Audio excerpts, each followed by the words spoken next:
네, 여러분은 지금 마이 FM 91.3MHz 서대문 공동체 라디오 주민 서대문 듣고 계십니다. 서대문 의뢰 후보들의 강점, 약점 이야기했고요. 감 얘기로 넘어갑시다. 뭐 비슷한 것 같다고 우리가 지금 노래 나온 동안에 얘기했던 거는 뭐 강점, 약점이 비슷하다. 뭐 약간 이런 얘기는 했지만 한번 짚어봅시다. 일단 후보가 있는 국민의힘부터 짚어보죠. 네. 예, 이용호 후보. 근데 이제 갑은 3명의 후보가 나올 건데 3명의 후보의 공통점은 다 네. 인지도가 약하다는 거. 아, 그래서 인지도를 이제 민주당은 누가 되든지 간에 어쨌든 인지도가 약한 거니까. 그치. 그러니까 3명의 후보가 그 비례 투표 있을 때 당보다 네, 많이 나올 거냐 낮게 나올 거냐가 굉장히 중요한 그러네. 자기 싸움이 거기서 시작될 거예요. 그러겠죠. 그래서 이제 적어도 당의 지지보다 개인이 좀 더 높아야지 미래 가능성이 있는 후보가 되는 거고, 결국 그냥 당 비례 그 투표보다 낮게 나온다. 그러면 그 사람은 어떻게 보면 당에서 공천을 잘했나? 라고 이제 좀 갸우뚱하게. 이게 있죠. 민주당은 애매하겠네요. 아니, 이제 뭐 민주당은, 왜냐면은 조국신당이 있기 때문에 뭐 그런 이제 비슷하게 섞어서 볼 수는 있겠죠. 더 해야 되나 말아야 되나 뭐 이거 가지고. 뭐, 다 어차피 그 평가할 수 있는 지표들은 나올 거니까. 충분히 그건 이제 뭐 알 수 있을 거고. 지금 개혁신당은 뭐 하나씩 볼까요? 개혁신당은 여기는 그냥 어쩔 수 없이 강점 약점 다 봅시다. 개혁신당의 경우는 이정선 후보인데 네. 일단 당 분위기가 되게 안 좋아요. 그 조국혁신당이 이제 나오고, 네. 근데 이 전에 새로운 미래하고 결합을 할 때부터 이제 그 누수가 생기더니, 예, 삐그덕삐그덕거리고. 네, 그러다가 이제 헤어지니까 그때 뭐 다시 또 뭐 심기일전해갖고 올라갈 거라고 다들 정치평론하신 분들은 말했지만, 더구나 거기에 김종인 공관위원장 이렇게 모셔오시면서 네.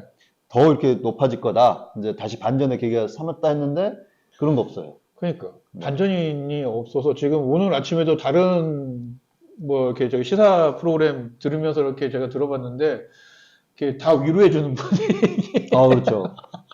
왜냐면 이제 제3지대를 그 방송 쪽에서는 굉장히 원하는 느낌의 밀었었죠. 이런 거 있는데 웬만한 곳은 다 지금 뭐 그런 짠한 듯한 게 나오는데 저는 선거에서 짠한 느낌을 주는 것도 굉장히 중요하다고 봐요. 미안함을 주는 건 나쁘지 않죠. 그러니까 네. 제가 이제 저만의 표현으로는 불쌍한 카리스마인데 네. 네, 그런 거를 이제 좀 하는 것도 이제 좋은데 저는 개혁신당 같은 경우는 그 나중에 또 비례 얘기는 우리 하겠지만 네. 이준석 대표가 화성을 간 게 적절했나라는 생각이 들어요. 저도요. 네. 굳이 설 전까지만 해도 가는 게 좋겠다 생각을 했는데 지금은 전국에서 끌어올려야 될 타임. 본인들은 비례정당 안 하겠다고 했지만 결국은 먹고 살 구멍은 비례정당으로밖에 보이지 않는데 그런 측면에서 조금 안타까운 전략적 선택이었지 않나. 네, 약간 그래서 되게 뭐 나중에 얘기합시다. 이건 어쨌든 이경선 후보 얘기를 네. 하는 거 해야 되니까. 그래서 이제 이경선 후보의 그런 봤을 때는 사람들이 새로운 당 개혁신당이라는 데가 있었어? 정도까지는 이제 관심을 불러일으킬 수 있을 것 같아요. 근데 이경선 의원의 이제 장점은 서대문 갑의 지역구인 홍제 1, 2동에 구의원을 2번 했고, 그렇죠. 그 다음에 연희동에서도 구의원을 했다는 거. 그렇죠. 그래서 서대문구에서 10년 동안 구의원으로서 적어도 홍제 1, 2동과 연희동에서는 이경선을 어느 정도 알 수 있는 이런 구조. 그리고 여기도 국회에서 이제 의원실에도 있었기 때문에 그쵸. 국회 경험도 있고, 네. 그리고 또 하나는 호남 출신이에요. 그쵸. 네. 그런 게 이제 지역에서 어느 정도 메리트로. 민주당에 좀 이제 지지를 하기 애매한 일종의 이제 호남 사람들. 네. 그 다음에 국민의힘에 지지하기 조금 애매한 보수. 네. 그러니까 이쪽의 표들을 어느 정도 다 잠식할 수 있는 그러니까. 그런 이제 강점이 있겠죠. 약점은 또 그게 강점을 뒤집으면 약점이죠. 그렇죠. 인지도가 네. 구의원의 인지도가 그쵸. 높지 않다. 네. 아까 을 얘기했지만 이 지역 국회의원 물어봐도 몰라요. 그쵸. 근데 구의원 물어보면 더 모르죠. 그쵸. 구청장도 잘 모를 겁니다. 그렇죠. 네. 근데 이제 이게 또 국회의원 선거구의 절반만 그것도 나름 인지도가 구의원으로서 인지도밖에 없기 때문에 국회의원으로서의 이제 후보로서의 인지도를 갖추는 게 큰 문제인 거죠. 그리고 이제 아까 말했던 또 강점으로 했었던 이제 뭐 그 전라도 출신이기 때문에 민주당의 표가 이렇게 국민의힘에서 나왔던 그런 보수적인 거기 때문에 국민의힘 표를 이렇게 가져온다는 것이 약점으로 반대로 작용하면 이게 세게 붙어버리면 이게 이경선 후보의 약점이라기보다는 개혁신당의 약점, 제3의 길을 걷는 정당의 모든 제3당의 운명이죠. 운명인 건데 세게 붙으면은 날아갑니다, 이게. 근데 더 사표 심리가 네. 강해지기 때문에 네. 세게 붙으면 날아가는 거기 때문에 오히려 원사이드하게 이렇게 돼버리다거나, 그러니까 지금 안 좋은, 제가 볼 때는 그래서 안 좋아요. 뭐냐면은, 이렇게 뭐 서대문 갑이 뭐 격전지, 관심지, 여기가 뭐 뭔가 이렇게 될 것 같다. 그런 뉴스가 나오면 나올수록 제가 볼 때는 이경선 후보한테는 불리한, 별로 좋지 않은. 어떻게 보면 선거 전략이 양비하면 힘들 수 있어요. 그렇죠. 국민의힘을 정확하게 비판하던가 아니면 민주당을 비판하던가 이렇게 했을 때 아까 둘 중에 올 수 있는 표들이 있지만 그러면 우리가 이길 수 있겠네 하고 예를 들면은 민주당을 비판하면은 그 보수 쪽에서 조금 표를 줄 거고 국민의힘을 비판하면은 민주당에서 좀 호남 쪽 네. 성향의 사람들이 좀 표를 줄 수 있고 이런 것들이 있어서 좀 딜레마실 거예요. 그래서 지금 굉장히 쉽지 않은 선거를 어쨌든 하고는 있다. 이렇게 분위기가 점점 안 좋아지는 분위기여서 뭐 안타깝습니다. 사실은 우리 지역 출신 몇 안 되는 그래서 그렇지만 이제 다른 후보보다도 서대문에 대해서는 누구보다 잘 아는. 그렇죠. 그러니까 구석구석. 아마 정책적으로도 그래서 되게 생각지 못한 정책이 나올 수도 있겠다는 생각도 들어요. 그렇죠. 그러니까 되게 재밌는 정책이 나올 수도 있겠다. 충분히 이거는 다른 후보들이 받아서 꼭 살렸으면 좋겠다 싶은 정책이 나올 수도 있겠다는 생각도 들어요. 서대문 을에서 김용호 음. 의원이 지역을 좀 잘 아는 후보다라는 강점이 있다고 우리가 얘기했던 것처럼 서대문 갑에서는 이경선 의원이 지역을 잘 아는 후보라는 이제 국민의힘과 민주당 후보에 비해서는 월등히 그쪽의 강점이긴 하죠. 잘 됐으면 좋겠습니다. 뭐 저는 다 응원합니다. 뭐 지금 어차피 특히나 저는 갑에 뭐 선거를 할 수 있는 사람도 아니기 때문에 또 모든 사람을 응원한다 이런 얘기하고 자 그러면 국민의힘. 국민의힘은 뭐 이제 조직력이죠. 이렇게 너무 지금 조직력이 있나요, 근데? 대선과 이제 지선을 거치면서 어느 정도 정비돼서 그러니까 이제 당연히 민주당도 조직력이 강하고 이렇게 하지만 이제 개혁신당이나 이런 이제 3주 대비해서는 워낙 그게 강점이 결국은 민주당도 그렇고 국민의힘도 그렇고 후보 인지도가 약하기 때문에 조직력으로 서로 강하게 붙고 돌파할 수밖에 없는 구조인 거죠. 그리고 이제 보기에 이용호 후보도 큰 마찰 없이 국민의힘 내부에 정착하고 계시는 것 같아요. 그래서 그 전에 후보 여러 명이었잖아요. 네네. 갑이 훨씬 후보가 많았잖아요. 정신 없었습니다. 네. 근데 거기에 좀 뭐 마찰이 있었다거나 이런 소문은 들리지 않기 때문에. 의외에 그냥 잘 정리되더라고요. 또 그렇게 했는데.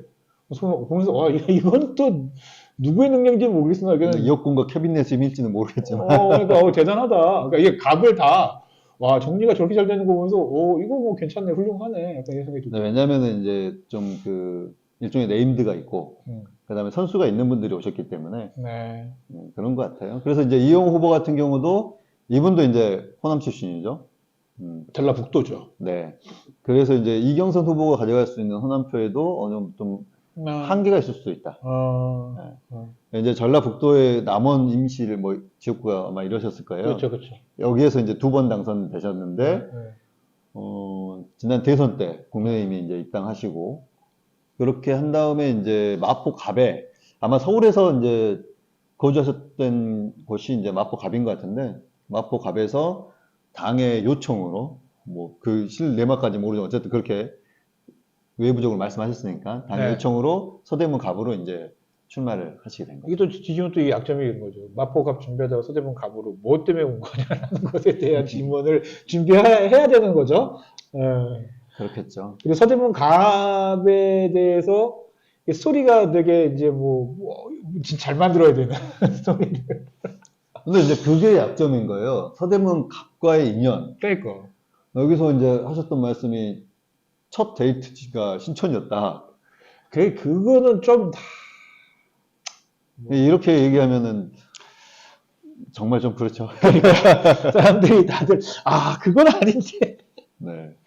그만큼 다른 게 없었다는 얘기가 되는 거라서 사실은 반대로 하면. 이제 어떤 측면에서는 그 국회의원 선거에 국회의원 후보가 뭐 그런 연고지가 굉장히 중요하냐라고 우리는 이제 말할 수는 있지만 주민들이 보기에는 이제 정치라고 하는 것도 그치. 지역에 대한 애정과 관심인 거잖아요. 그리고 내가 사는 주민 입장에서 나와 어떤 연관이 있는지를 이렇게 스토리가 좀 엮여야 이렇게 뭔가 이렇게 뭐라 그러죠? 감정이입이 되는 거잖아요. 이렇게. 근데 그냥 또 오다 가다 만날 수 있는 친근한 그러니까. 사람이냐 아니냐도 예, 중요한 예. 거고. 그러니까 약간 감정이입을 할 수 있다는 스토리가 있냐 없냐는 굉장히 중요한 거기 때문에 사실은 그걸 만드는 건 물론 없어도 되죠. 근데 그랬을 때 사실은 그 감정이입을 할 여지가 없으면 그만큼 제가 볼 때는 뭐 이렇게 투표 동인이 떨어진다? 약간 이런 느낌이기 때문에 첫 데이트로 신촌이라 이건 약간 좀 충격적이긴 했습니다. 근데 이번에 이제 강점을 우리가 봤을 때는 전반적으로 방송에도 좀 많이 나가시잖아요. 네. 근데 방송에 나가는 것만큼 이제 인지도가 있는지는 잘 모르겠지만. 그건 좀 없는 것 같아요. 네. 근데 어쨌든 방송에 많이 나오셔서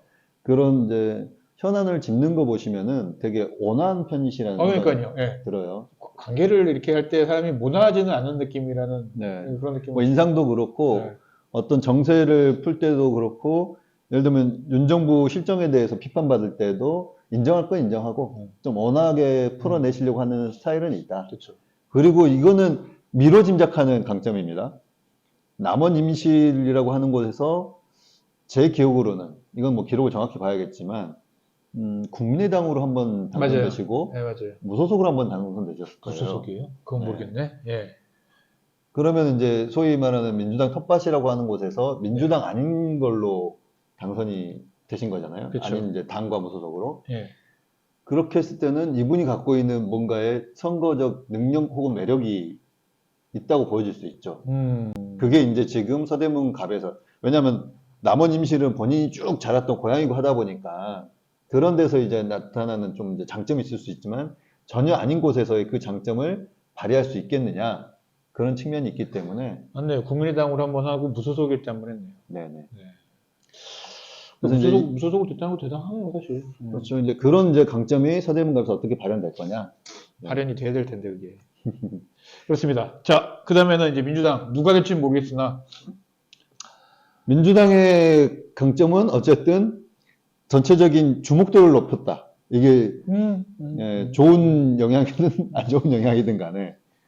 그래서 굉장한 이제 주목도를 전국 언론을 통해서도 높여준 거잖아요. 그리고 뭐 삼선 의원인 우상호 의원의 그 뭐 조직이랄지 이런 거 다 물려받는다. 지금 스탠바이 다 네. 되어 있고. 네, 물려받는다라는 거는. 결국 또 여기 이제 조직의 힘이 그렇죠. 강하다는 게 네. 있는 부분이고요. 그리고 어쨌든 뭐 약간 뭐 신촌 뭐 이런 데가 좀 청년이 많이 사는 동네, 대학교가 많은 뭐 이렇게 서대문 뭐 이런 느낌에서 청년이라고 하는 거가 이렇게 매칭이 되는 측면은 분명히 있다. 근데 제 기억으로는 제가 예전에 2010년에 부가연동, 이게 신촌동, 천연동, 충현동 시의원 출마했을 때 그 당시에 지방선거 결과를 보면은 저는 이제 결선까지 못 갔지만 본선까지 못 갔지만 어쨌든 그때 쭉 보고 최근까지도 보면은 천연동 쪽이 네.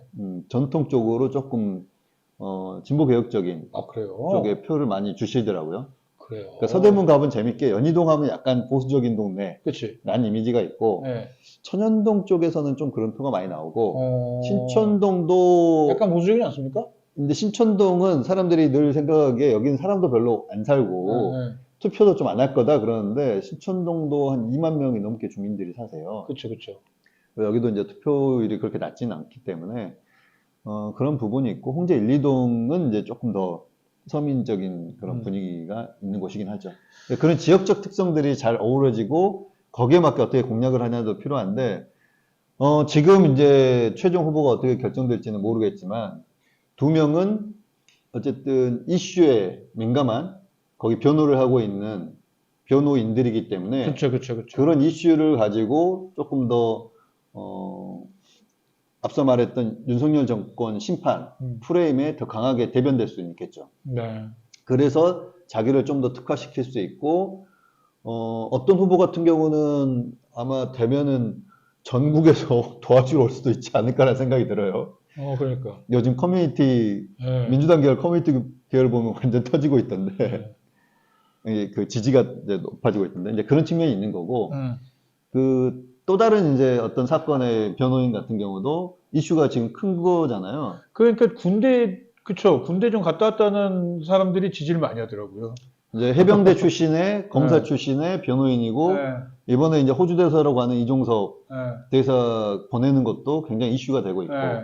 그렇기 때문에 지금 이제 제가 앞서 말했던 대장동 네. 그 변호사라고 하는 김동화 변호사 같은 경우는 이제 전국의 커뮤니티 혹은 이제 소위 말 개딸이라고 하는 분들의 강력한 지지를 받고 있는 것 같고, 네. 여기 이제 김기현 박정훈 대령 네. 이쪽 제가 변호인인 걸로 알고 있는데, 네. 네. 이쪽 분은 뭐 해병대 내지는 이 문제에 대해서 굉장히 20대, 30대 남자들이 꽤 좋아할 법한 캐릭터죠. 심각하게 네. 보는, 좋아할 법한 여기에 대한 이제 이런 게 있는 거고, 네. 그 다음에 이제 권지웅 후보는 연대 부총 출신의 지역에서 이제 굳이 따지면 그나마 이 세 명 중에서는 지역과 연관이 가장 높은 거죠. 그렇죠. 굳이 따지면. 그리고 이제 연대 학생 때부터 쭉 여기 살고, 그렇죠. 그리고 활동도 민달팽이 유니온이라고 하는 뭐 단체를 서대문구에서 만들어가지고 그 활동도 했었고, 그렇기 때문에 어쨌든 연구랄지 이런 거에 어떤 밀접함이란 거는 뭐 많긴 합니다. 또. 그 다음에 이제 서울시 그 청년의회 네. 의장도 했고, 네. 명예특별시장도 했고, 그 다음에 이제 이재명 대통령 후보 선대위에서 청년 선대위원장도 하고, 그 다음에 이제 비대위원도 하고, 최근에는 이제 이재명 대표 직속의 기본사회위원회 부위원장. 전세에 관련된 지금 그쪽 관련된 엄밀히 말해서 분석이 친명이 아니라고 하는 당내 공격도 있는데, 굉장히 많죠. 아니, 청년선대위원장과 이런 활동을 하는 사람이 친명이 아니다 하는 것도 저는 되게 어색해 보여요. 이게 그래서 우리 어느 지점에서 어떻게 공격하는지 이게 이 공격 포인트가 뭔지를 저는 보면서 와, 이게 그리고 이제 또 안 하나가 사는 거 아닌가 하는 생각이 들어요. 이제 그 전세사기 관련된 네. 쭉 자기 활동을 주거 문제에 네. 집중해서 활동한 이력이 있기 때문에 그런 부분에서 정책적 어필도 네. 가능하다. 그러니까 청년과 주거에 대한 권지웅 후보는 정책적 어필할 수 있고, 네. 예를 들면 김기현 이제 후보가 된다 그러면은 최상병과 검찰 개혁 그렇죠. 여기에 대해서 집중할 수 있고, 그렇죠. 그 다음에 이제 김동화 후보가 된다 그러면은 당내 이제 열성 지지자들이 와가지고 또 도와줄 수도 있고, 이런 이제 여러 가지 퍼나르기나 이런 거 이슈를 만들 수도 있고, 더구나 당내에서는 이제 좀 뭐 친명 후보로 네. 거론되고 있고, 대장동의 이제 변호인이기 때문에 음. 그런 여러 가지 이제 캐릭터를 만들고 할 수 있는 부분은 좀 있어 보여요. 네. 다만 이분들의 약점 약점은 뭐 다 똑같죠, 뭐. 네네. 잘 모르죠, 뭐. 그런 거죠. 인지도. 권지웅 후보 같은 경우도 지역에 좀 오래 살고 네. 방송도 나오곤 했다고는 하지만 잘 모르죠. 그만큼의 이제 인지도가 있는지는. 그리고 되게 냉정하게 말했을 때 이 세 명이 평균을 놓고 평균을 냈을 때 과연 잘 준비되어 있는 모습을 이번 뭐 그 오디션 때 보여줬나? 그러면 사람들이 다 갸우뚱하고 있어요, 거의 다. 제가 이야기했던 거의 대부분의 사람들은 뭐지? 왜 이렇게 준비가 안 돼 있지? 라고 얘기를 다 하고 있단 말이에요. 그래서 그거를 사실 한 30일 사이에 선거운동하는 과정까지 어떻게 바짝 끄집어 올릴 것인가도 사실은 누가 되건 간에 숙제일 가능성이 높다라는 겁니다. 그러니까 사람들이 되게 의구심을 가지면서 볼 수밖에 없게 만들어버렸어요, 그냥 사실은. 저 사람들이 준비가 돼 있나? 아니, 저렇게까지 한다고? 이렇게 얘기를 듣는 상황인지라. 그러니까 가지고 있는 백그라운드와 뭐 가지고 있는 캐릭터와 별개로 국회의원이 되게 정말 준비가 돼 있는 사람인가라는 의구심을 줘버렸어요, 사실은 일정하게. 그래서 조금 그거는 약점이 아닌가 싶어요. 네. 그러니까 이제 정치인은 또 선거라는 과정을 통해서 아, 그쵸. 네. 더 성숙하고 능력을 그쵸. 키워내기 때문에 이런 게 정말 이제 정치라는 게 몸에 딱 맞는 사람들은 하루하루 성장하는 게 뭐 그럴 수 보여요. 있죠. 그래서 아까 제가 말씀드린 30일 동안에 어떻게 변할지는 뭐 모르겠으나 지금까지 보여준 건 조금 아쉽다. 약간 이게 약점인 것이고 뭐 모르죠. 뭐 30일 사이에 정말 그리고 이제 중요한 게 하나 더 있어요. 네. 민주당 후보 같은 경우는 지금 이제 그 국민의힘 이용 후보는 그나마 조직을 정리하고 빠르게 지금 융합되고 그쵸. 있다는 게 있어요. 그렇죠. 근데 이제 이 세 후보는 막상 시간이 이제 지역에 그러네. 그 지역 당원들과 얼만큼 조직과 융합을 할 수 있겠느냐. 아니 이거는 약간 물리적인 시간 자체에 대한 문제도 있을 수 있을 것 같아요. 그러니까 제가 지금 주목하는 거는 이 선거 때는 그럴 수 있어요. 네. 선거 때는 네. 전투를 하기 때문에 네. 이렇게 이제 결합될 수 있는데 이제 선거 이후에 지역위를 안정시키고 유지할 수 있느냐까지. 이기면 이기는 대로 지면은 더 큰 문제가 날 테고. 그러니까 당원들은 그런 부분까지도 감안하면서 보거든요. 오케이, 알겠습니다.